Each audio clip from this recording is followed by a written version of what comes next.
오늘 하나님께서 주시는 말씀은 신약 성경 마태복음 28장 1절에서부터 10절까지입니다. 저희들이 예수님의 십자가와 부활을 위한 일주일의 사건을 수주간에 걸쳐서 살펴보았었고요. 오늘이 이제 그 마지막에 해당되는 일요일 아침에 해당되는 부분입니다. 이제 이때 저희들이 알듯이 예수님께서 부활하신 사건이 있었죠. 우리 1절로 돌아가서 이제 그 내용을 자세히 관찰해 보겠습니다. 안식일이 다해가고 주의 첫날이 되려는 새벽에, 이 주라고 하는 것은 일주일을 의미하는 것이죠.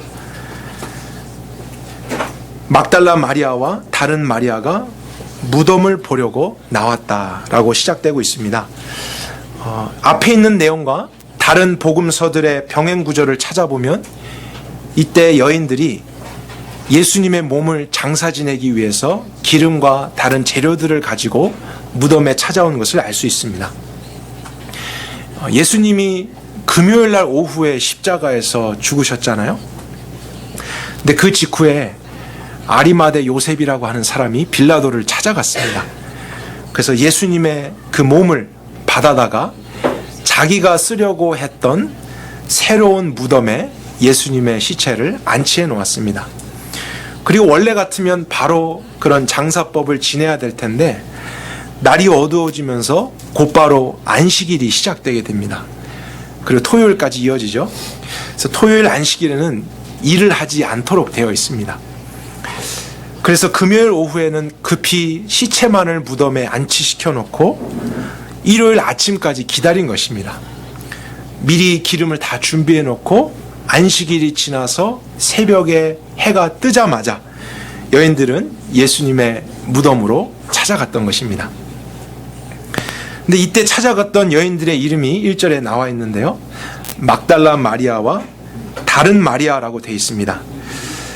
근데 다른 복음서들을 보게 되면은 몇 명의 여인들의 이름이 더 나오고 있습니다. 그래서 우리가 그 여인들을 나중에 다시 살펴보겠습니다. 흥미로운 점이 있다면요, 이때 처음으로 예수님의 무덤을 찾아갔던 사람들이 모두 여성들이었다는 것입니다. 제자들을 포함한 남성들은 다 어디 갔습니까?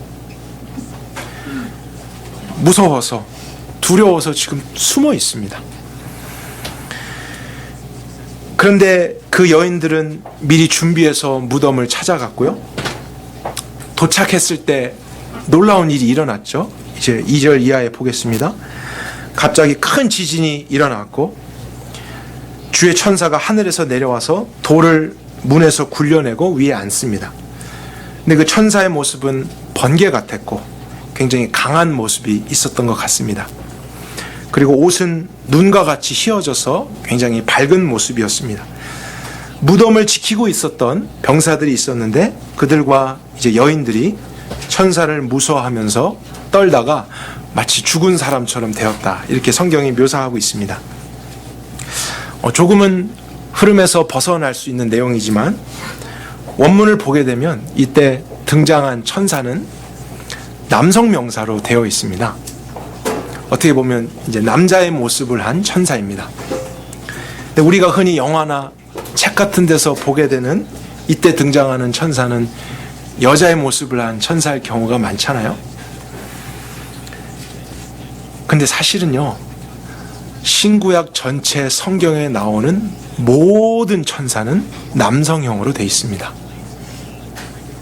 여자 천사는 없습니다. 그리고 우리는 천사를 생각할 때 영화나 책이나 세상에서 본 것들이 많아서 아기 천사도 생각하고 여자 천사들을 생각하잖아요. 그래서 천사는 매우 아름답고 귀엽고 이런 이미지를 갖는다고 인식하게 되는데 사실 성경은 그렇게 묘사하고 있지 않습니다. 천사는 한 번도 귀여운 모습으로 등장하지 않습니다. 오히려 하나님은 천사를 강력한 메신저, 하나님의 위엄을 대신할 어떤 그런 모습을 가진 영적인 존재로 등장하고요. 요한계시록 같은 데 보면 사단과 영적인 전쟁을 하는 대상이기 때문에 군사처럼 만드셨습니다. 그래서 힘이 있고 강인한 남성의 모습을 하고 있는 그런 천사. 날개가 있는 천사도 있지만 없는 천사들도 나타납니다. 그래서 비록 작은 부분이지만요, 우리가 한번 생각해 보기를 원했어요. 이 시대에 얼마나 보고 듣는 것에 의해서 우리가 영향을 받고 있는가. 영적인 것을 생각하면서도 성경에 따라서 생각하기보다는 우리가 보았던 것을 근거해서 상상하거나 생각할 때가 많죠. 그러나 천사뿐만 아니고 우리는 살아가면서 모든 것을 오직 진리가 되는 성경을 기준으로만 생각하는 그런 경건한 습관과 우리의 삶의 태도가 있어야 할 것입니다. 근데 이 천사가 이제 말을 하기 시작합니다. 5절에 보니까 여자들에게 말하죠. 무서워하지 말아라. 십자가에 못 박히신 예수를 너희가 찾는 줄을 내가 알고 있다. 그러나 그가 여기 계시지 않고 그의 말씀대로 살아나셨다. 와서 주께서 누우셨던 곳을 보라. 저희들이 부활절 날 부르고 되는 그 찬송가의 가사가 6절에 있는 거 그대로 따온 것이죠. 누우셨던 곳을 보지만 그곳에 계시지 않은 주님. 이미 부활하신 상태였습니다. 그리고 나서 여자들에게 하나의 미션을 주는데요. 예수님의 제자들을 찾아가라고 합니다.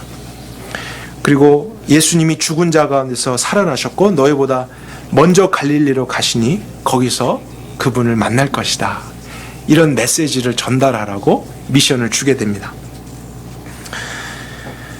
그 말을 듣자 8절에 참 이상한 장면인데요. 여자들이 무서움과 그 다음에 또 뭘 느낍니까?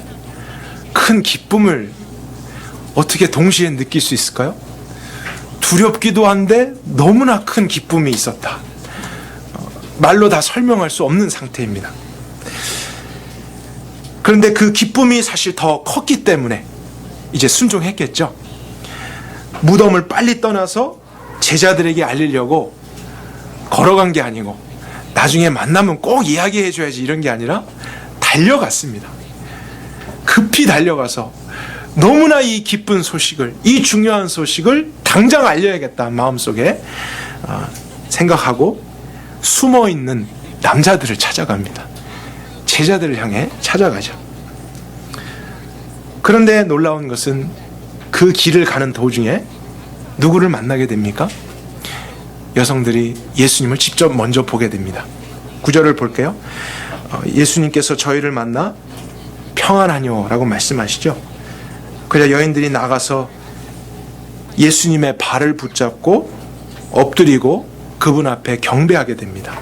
정말 이분이 부활하신 예수님이라는 것을 믿었다는 증거죠.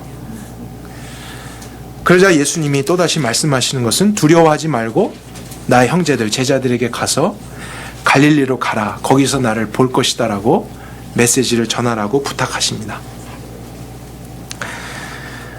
예수님의 부활에 대한 사건을 기록한 오늘 내용을 보게 될 때 그 예수님의 영광스러운 부활을 가장 먼저 보았던 사람들, 그들은 12제자가 아니었다는 것을 우리가 발견하게 됩니다.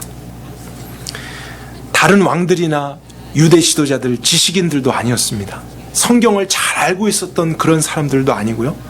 심지어 가족들도 아니었습니다. 제일 먼저 이 역사상 가장 영광스러운 장면을 목격한 증인들은 몇 명의 여성들이었습니다. 제자들도 도망갔는데 무서워하지 않고 끝까지 무덤까지 와서 예수님을 섬긴 여성들이라고 생각한다면 이런 여성들은 참 보통 여성들이 아니겠구나. 대단한 여성들이겠구나. 우리가 이렇게 상상할 수 있지만요. 그들이 어떤 사람들이었는지 우리가 한번 생각해 보도록 하겠습니다. 먼저 사복음서에 공통적으로 기록된 그 여인, 무덤에 처음 왔던 여인 중에 한 사람이 막달라 마리아라는 사람이었어요. 그는 예수님의 모친 마리아가 아닙니다. 마리아라는 이름은 너무 흔하기 때문에 앞에 막달라라고 하는 수식어도 붙여서 구분을 지은 것입니다. 그녀가 막달라라고 하는 지역의 출신 사람의 마리아라는 것을 의미하죠. 누가복음 8장이나 다른 성경에 보게 되면 그녀에 대한 간단한 정보가 있습니다. 막달라 마리아는 7 귀신에 들렸던 사람이었습니다. 그리고 질병도 있었던 사람이었어요. 그래서 소망 없이 어둠 중에서 외롭게 격리되어 살아가는 그런 잃어버린 인생이었는데, 어느 날 예수님을 개인적으로 만나게 됐고, 아마도 그가 예수님께 나온 게 아니라 예수님이 그녀를 찾아가셨겠죠.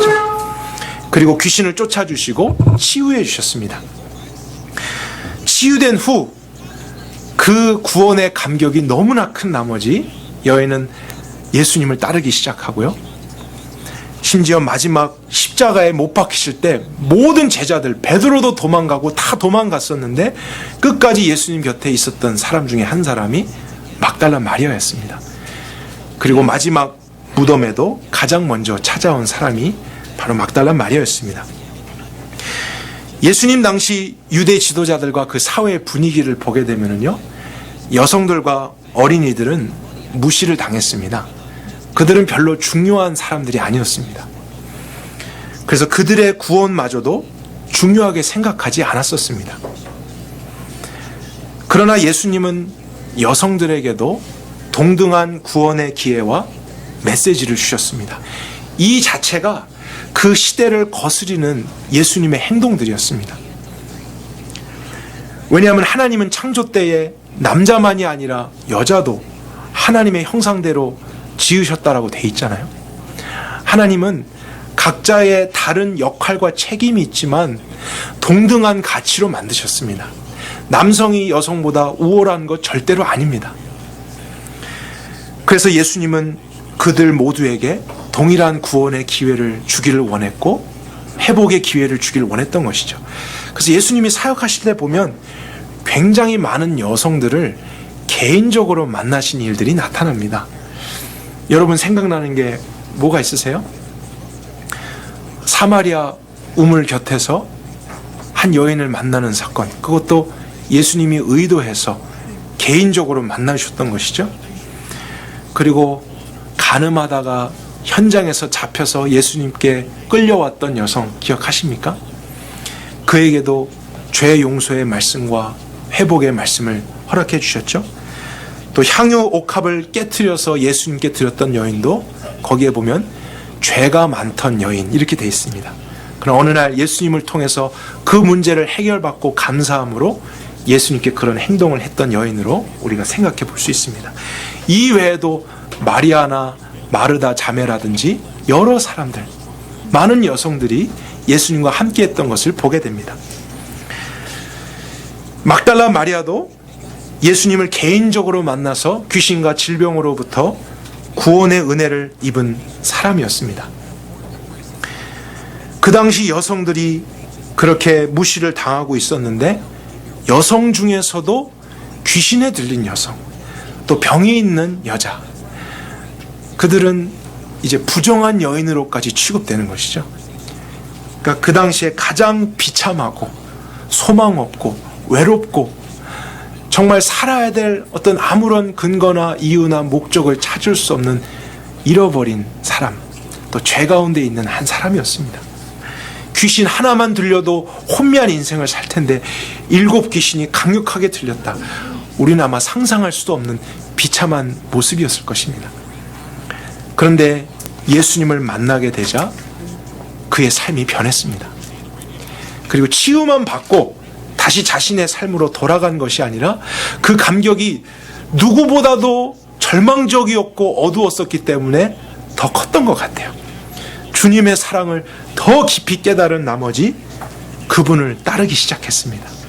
모든 사람들이 죽을까봐 두려워서 떠나갔던 그 시점에도 연약한 여성이지만 자기가 할 수 있는 것이 많이 없지만 그래도 주님을 향한 그 순수한 마음 때문에 그 자리에 남아 있었던 사람이 바로 막달라 마리아였습니다. 28장 1절에 보면 또 다른 마리아가 등장하죠. 다른 마리아라고 돼 있는데 그도 예수님의 모친 마리아가 아닙니다. 다른 복음서의 구절을 찾아보게 되면 예수님의 12제자 중에서 작은 야고보라 불리는 제자가 있었는데 그 야고보의 어머니 마리아였습니다. 그에게는 요셉이라고 하는 또 다른 아들이 있었습니다. 근데 안타깝게도 그거 외에는 이 마리아에 대한 다른 정보가 나와 있지 않습니다. 근데 마가복음 16장 같은 곳에 보면은 막달라 마리아, 다른 마리아 외에 살로메라고 했던 한 여인이 함께 무덤을 찾아갔던 기록이 있습니다. 근데 이 살로메에 대한 정보는 성경에 있습니다. 그가 바로 세베대의 아들들의 어머니입니다. 세베대의 아들들이 누구죠? 야고보와 요한이죠. 예수님의 가장 또 가까이 있었던 제자들이었습니다. 근데 그 어머니가 예수님을 특별하게 개인적으로 찾아왔었던 한 사건을 우리는 알고 있어요. 어느 날 아무도 몰래 혼자 와서 아들들이 잘 되기를 바라는 그 어머니의 마음을 누가 무시할 수 있겠어요? 그러나 세상적인 가치관을 여전히 버리지 못하고 당신의 나라가 임했을 때 내 두 아들 야고보와 요한을 보좌 우편에 보좌 좌편에 좀 앉게 해주십시오. 어머니로서 이런 요청을 했습니다. 근데 오히려 그 일 때문에 제자들 안에 다툼이 생겼어요. 다 서로 높아지고 싶었기 때문에 그렇게 몰래 예수님을 찾아가서 부탁한 것은 마치 반칙이 아니냐 이런 식의 오해와 다툼들, 갈등들이 12제자들 안에 있었다고요. 그러나 이때 예수님이 살로메를 포함한 다른 제자들을 향해서 유명한 메시지를 전하지 않으셨습니까? 크고자 하거든 남을 섬겨라. 죄라고 하는 것은 이 세상에서 어떻게든지 자신을 높이고 자랑케 하고 다른 사람을 짓밟고서라도 올라가도록 만드는 가치관으로 인도하지만 하나님의 나라는 또 천국이라는 것은 반대라는 것을 말씀하십니다. 오히려 사랑하고 다른 사람을 더 높이려고 나를 섬기려고 하는 그런 가치관 속에서 살아가는 가치관이 바로 하나님 나라 천국의 삶이었다는 것이죠. 예수님은 그런 메시지뿐만 아니고 자기 자신의 삶으로 그것을 보여주셨습니다. 그 당시 다른 사람의 발을 닦는 것은 종들이 하는 것이거든요. 그런데 예수님은 어느 날 제자들을 모아놓고 허리에 수건을 두르고 종의 모습으로 제자들의 발을 손수 닦는 일을 하셨습니다. 그 정도로 주님이셨지만 하나님이셨지만 섬기는 모습. 그래서 발을 다 닦아주신 후에 너희들도 이와 같이 하라. 서로 사랑하라 하는 그런 하나님 나라의 핵심 가치를 계속해서 전해주셨습니다. 그런데 한때는 잘못된 것을 구했던 살로메가 가까이에서 예수님의 말씀도 듣고 그런 예수님의 삶을 보면서 바뀌게 되었습니다. 그 바뀐 증거를 오늘 본문에서 우리가 발견하는 것이죠.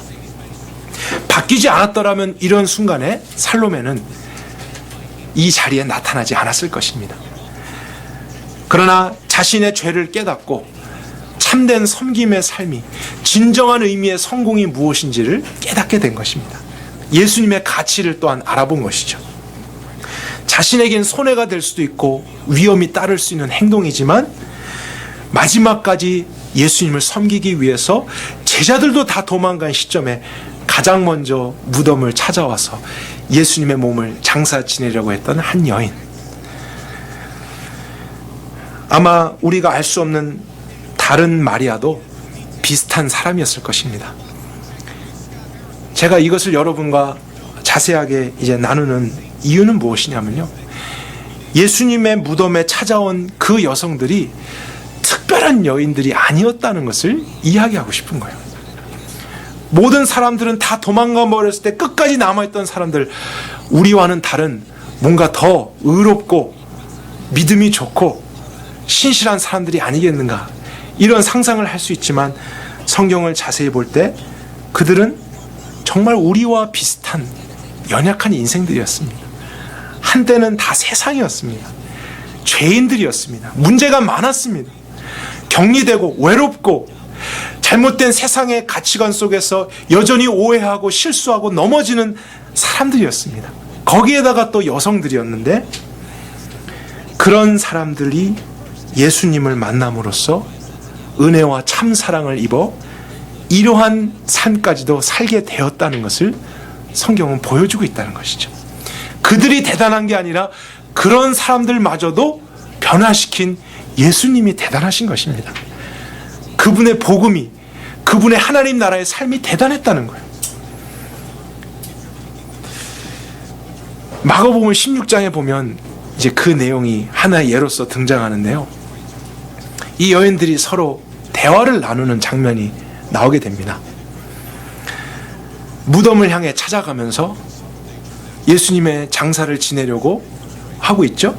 그런데 누가 우리를 위해 무덤에 돌을 굴려줄 수 있을까? 갑자기 고민하기 시작합니다. 무슨 의미일까요? 그러니까 이 여인들이 예수님을 위해서 뭔가를 섬기고 남들이 하지 못하는 것을 하려고 결단을 하면서 갔는데 사실 무덤 앞을 막고 있는 돌조차 옮길 힘이 없는 그냥 여자들이었습니다. 마음의 그 순수한 사랑만을 가지고 헌신한 자리에 갔는데 현실을 너무 생각하지 않았던 거예요. 사실 할 수 없는 일을 그냥 생각하고 하려고 가다가 보니까 야, 이거 누군가가 해줘야지 하는 거 아니냐? 우리 그런 거 생각도 안 하고 계산해 보지도 않고 이 자리에 가는 거 아닌가? 그 정도로 연약한 여성들이었습니다. 근데 그런 것을 할 수 있는 남자들은 다 도망갔다고요. 그 자리에 없었어요.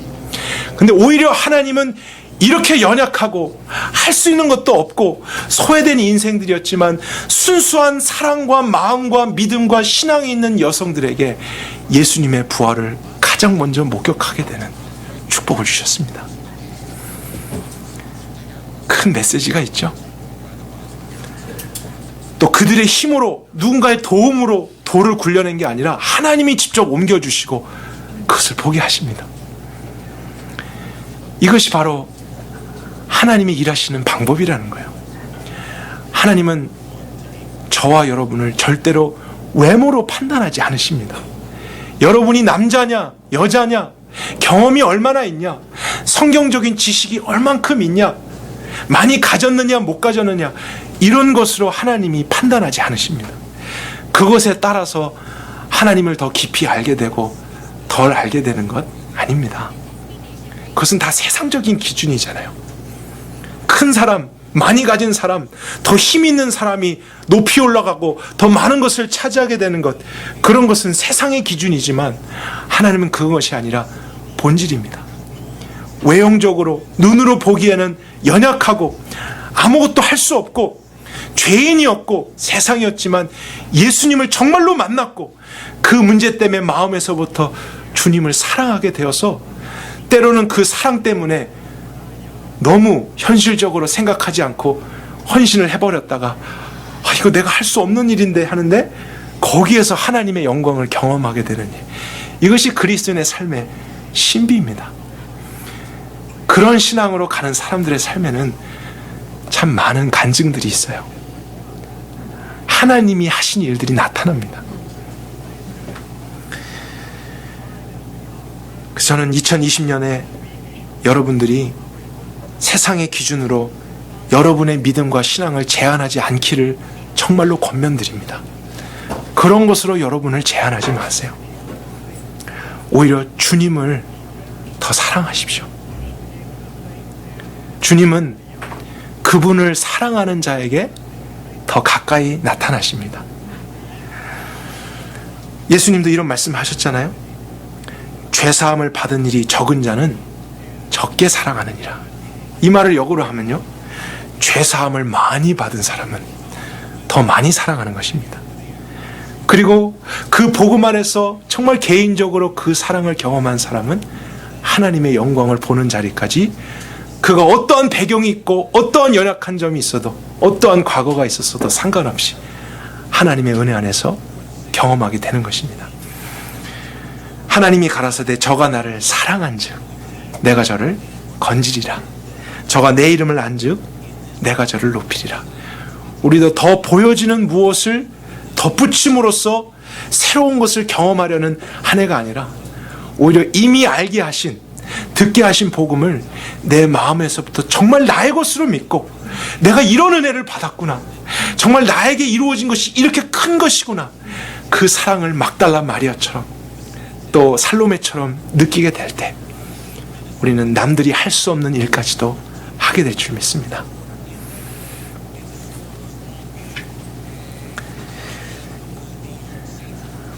왜 여성들이 예수님의 부활을 가장 먼저 보게 되었을까 하는 부분에 대해서 남은 시간 한 가지를 더 생각해 보기를 원합니다.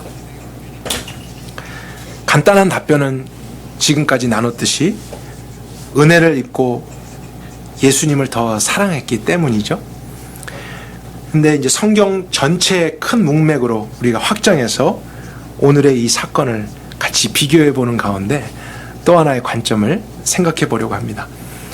제가 수주 전에 이 예수님의 십자가와 부활이라고 하는 것은 그 사건 하나만이 아니라 사실 하나님께서 죄로 인해서 무너진 우리의 인생을 새롭게 재창조하시는 역사라고 나눴었습니다.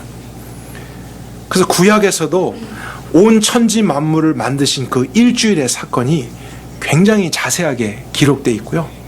신약에서도 이런 재창조의 의미를 담고 있는 십자가와 부활의 사건 일주일이 다른 어떤 분량보다도 더 자세하게 기록되어 있습니다. 두 가지가 공통된 특징이 있고 중요한 의미를 담고 있기 때문입니다. 그래서 예수님을 믿는 사람들을 거듭났다, 다시 태어났다라고 이야기하잖아요. 새로운 피조물이 되었다. 바로 새로운 창조이기 때문에 그렇습니다. 더 이상 아담의 후손으로 죄인으로서의 삶이 아니라 예수님 안에서 의인이 돼서 의인의 신분과 상태가 돼서 의를 행하면서 살게 되는 것까지의 모든 일이 십자가와 부활의 결과입니다. 우리를 재창조한 일이 바로 거기에서 일어났기 때문입니다.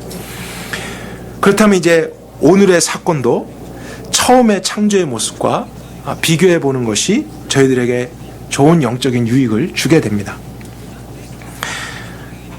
하나님께서 태초에 만물을 만드시고 나서 그것들을 다스리며 하나님의 뜻을 실현할 한 대상을 만드셨죠. 그게 남자였습니다. 아담을 먼저 만드셨어요. 그리고 에덴 동상 중앙에 선과 악을 알게 하는 나무를 두지 않으셨습니까? 그래서 그것을 통해서 하나님의 권위와 질서 안에서 사람이 살아가도록 명령하셨습니다. 그 중앙에 있는 나무를 볼 때마다 하나님을 생각하는 것입니다.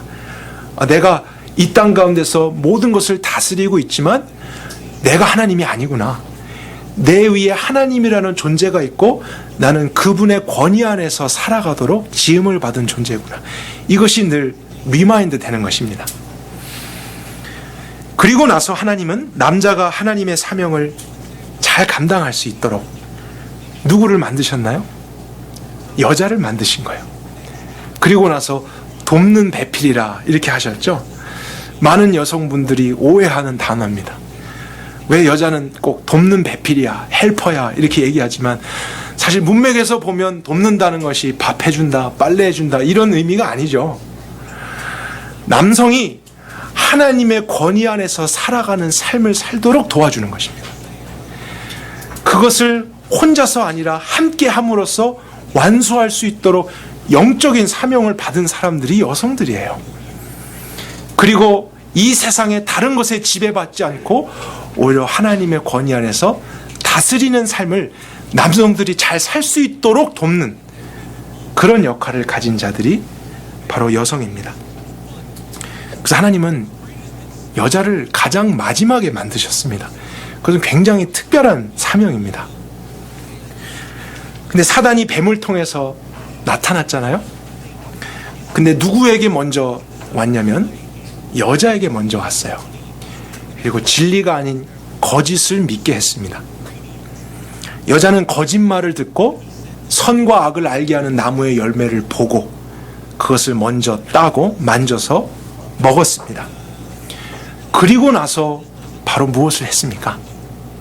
사실 여성의 역할은 남성들이 하나님의 권위 안에서 살도록 하는 돕는 역할을 해야 되는데 오히려 거기서 창조의 질서가 이제 깨어지죠.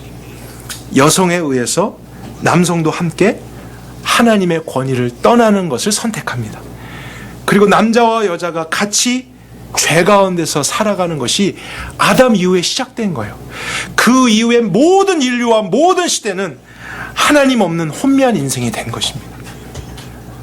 내가 하나님인 줄 알고 그렇게 살아가면서 또 세상에 있는 것들의 지배를 받고 끌려가는 남자들이 된 것이고요.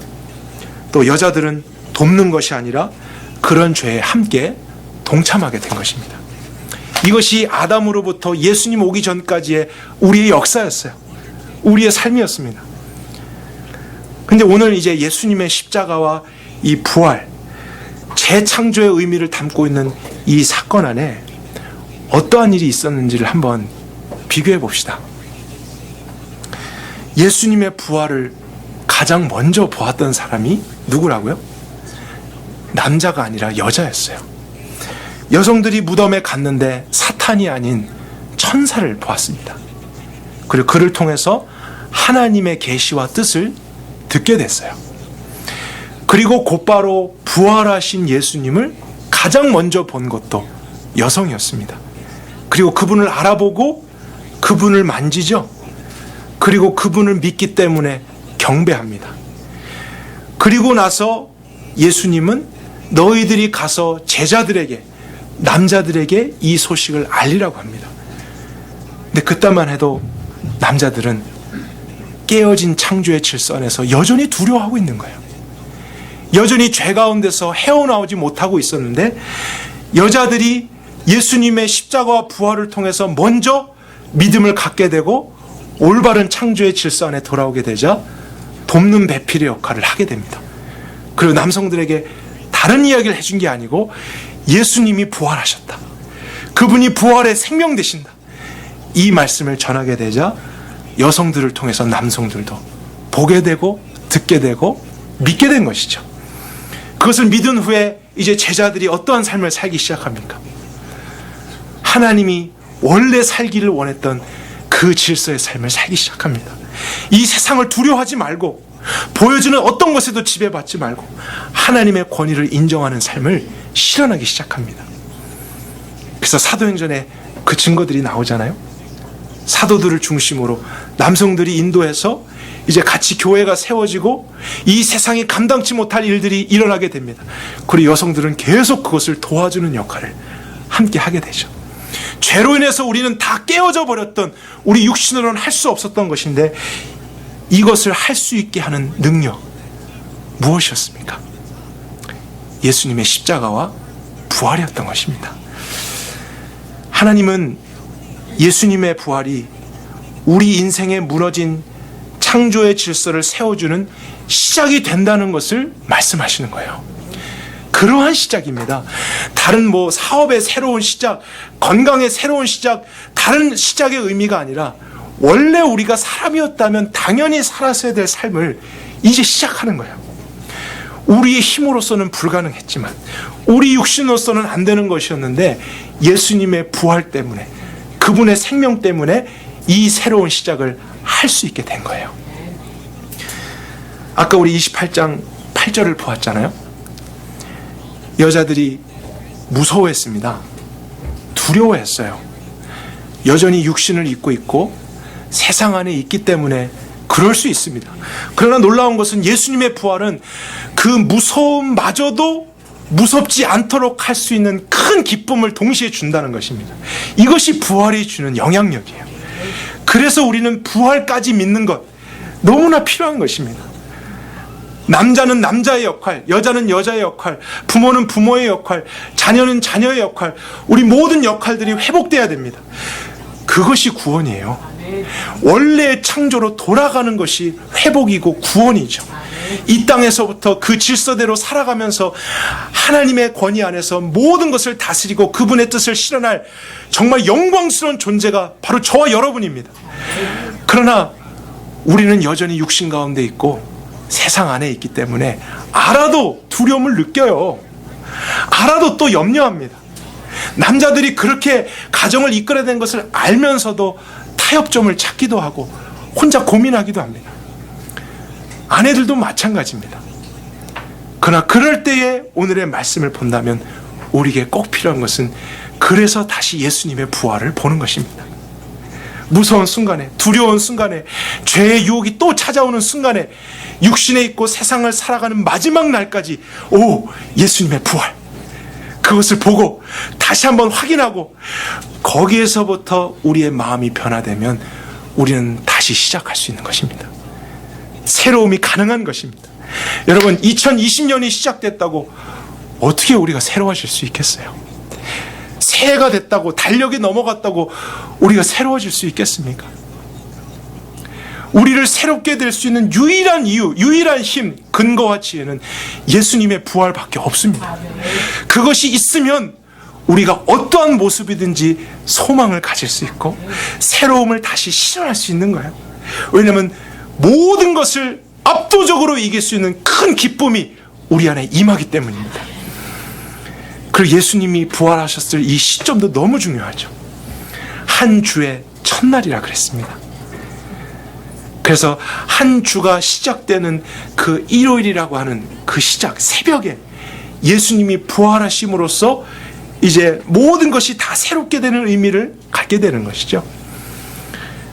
그래서 이 사건 이후로 예수님을 따르는 제자들은 일요일을 정해서 함께 모이기 시작한 것입니다. 그것이 오늘날 저와 여러분들이 지키는 주일의 개념이에요. 유대인들은 아직도 토요일 안식일을 지키고 있습니다. 그러나 우리는 오늘도 이제 새로운 한 주가 시작되는 거잖아요. 새로운 한 주가 그냥 시작됐다고 해서, 시간이 흘러간다고 해서 우리 달라질 거 없습니다. 똑같아요. 문제도 똑같고 보여지는 모든 것이 똑같지만 그럼에도 불구하고 소망을 가질 수 있는 근거가 어디에 있냐면 예수 그리스도의 부활에 있는 것입니다. 그 주님의 부활에 대한 내 믿음이 새로워지면, 내 마음이 새로워지면 오늘도 나는 이 첫 주를 새롭게 시작할 수 있는 것입니다. 어떠한 상황이 있든지 새 것을 기대할 수 있는 것, 우리로서가 아니라 예수님의 십자가와 부활로 말미암은 것이죠. 그리고 한 가지 더 생각해 볼까요? 창세기 처음 창조 때 보게 되면 에덴 동산에 선과 악을 알게 하는 나무뿐만 아니고 또 다른 특별한 나무도 하나 있었습니다. 혹시 무슨 나무인지 생각나시는 분 계세요? 생명나무라는 것도 있었습니다. 근데 그 생명나무가 마지막 요한계시록에 보면 다시 등장합니다. 그래서 어떤 영적인 의미를 가진 나무라는 것을 우리가 짐작해 볼 수 있는데요.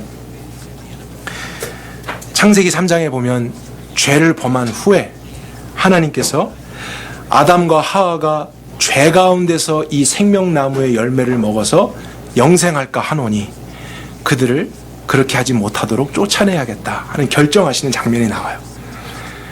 그래서 아담과 하와가 에덴 동산에서 쫓겨난 이유는 죄 속에서 영생을 주는 생명나무를 먹지 못하게 하기 위해서였습니다. 화영검을 가진 천사를 세워서 이제 생명나무의 길을 지키게 하시죠. 죄가 있는 것도 큰 문제인데 그 죄 가운데서 영원히 살게 된다는 것은 얼마나 끔찍해요. 그래서 하나님이 못하게 하셨는데 오늘 새로운 창조잖아요. 그 창세기와 너무나 비교 대조되는 점들이 많습니다. 여성들이 죄의 문제가 해결되어서 모든 것이 새롭게 된 상태에서 부활하신 예수님을 만났는데 그 예수님을 믿는 모든 자는 무엇을 얻습니까? 영생을 얻는다고 하셨어요. 새로운 생명을 주신다고 하셨습니다. 그렇다면 바로 그 생명나무가 예수님을 예표하는 것으로 우리가 생각해 볼 수 있는 것입니다. 그래서 이제는 십자가에서 우리의 죄 문제가 해결되었고 더 이상 죄 가운데 있지 않기 때문에 생명나무를 향한 길이 열린 것이에요. 그래서 부활하신 주님의 생명을 직접 보고 만지고 그분을 믿고 그분이 이제 나의 생명이 되는 것, 그것을 여성들이 이제 먼저 누렸습니다. 그리고 나서 하나님의 창조의 질서대로 남성들에게도 이 생명을 전해주고 그들도 돕는 배필에 그 힘을 얻어서 이 세상에 굴복하지 않고 끌려가지 않고 예수 그리스도 부활의 주님을 증거하며 하나님의 나라를 실현하게 된 것, 하나님이 계획하신 놀라운 구원의 그림인 것입니다. 우리의 과거의 죄를 용서해 주는 것만이 구원이 아닙니다. 그것은 정말 시작에 불과합니다. 그것을 씻어주고 용서해주고 그 다음에 정말 원하는 것은 다시 에덴 동산의 삶을 회복하는 거예요. 하나님과의 교제잖아요.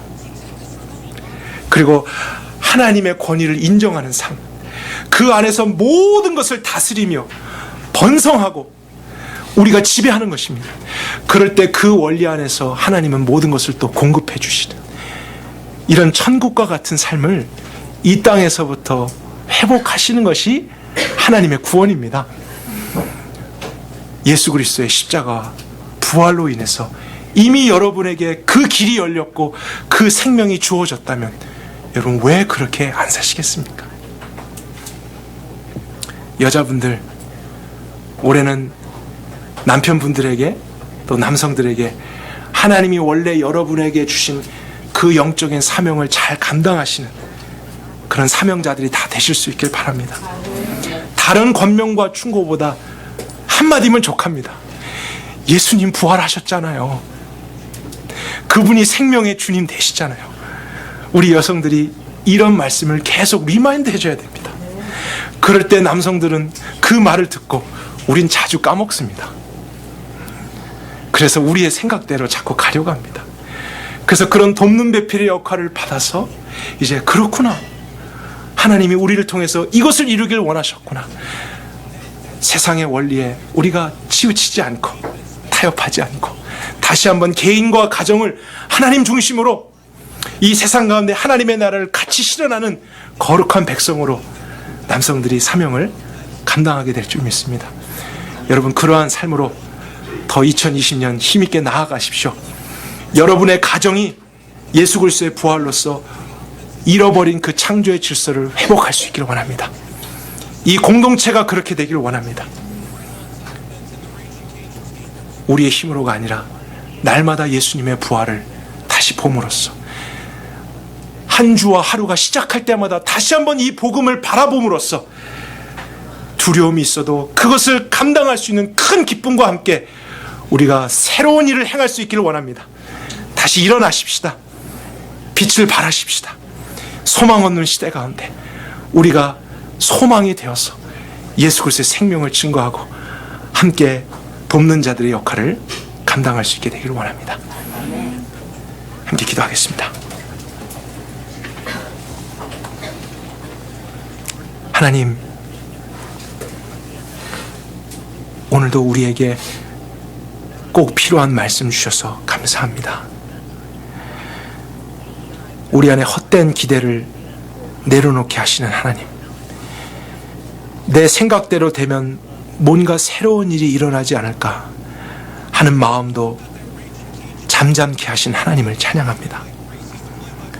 말씀에 또 다른 어떤 새롭고 대단한 것이 없을까 했던 우리의 영적인 기대도 예수님의 십자가와 부활이면 충분하다는 결론 안에 다시 한번 이르게 하시니 감사합니다.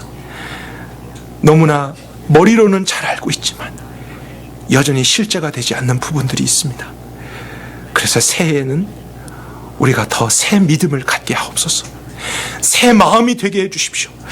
새로운 정신이 되게 하셔서 새로운 것은 아니지만 마치 이 모든 복음의 사실들이 새로운 것처럼 우리 안에 받아들여지고 느껴지고 경험되어져서 하나님이 우리를 원래 만드신 목적을 실현하며 살아가는 남편들이 되게 하시고 아내들이 되게 하옵소서. 그런 부모가 되게 하시고 그런 자녀가 되게 하옵소서.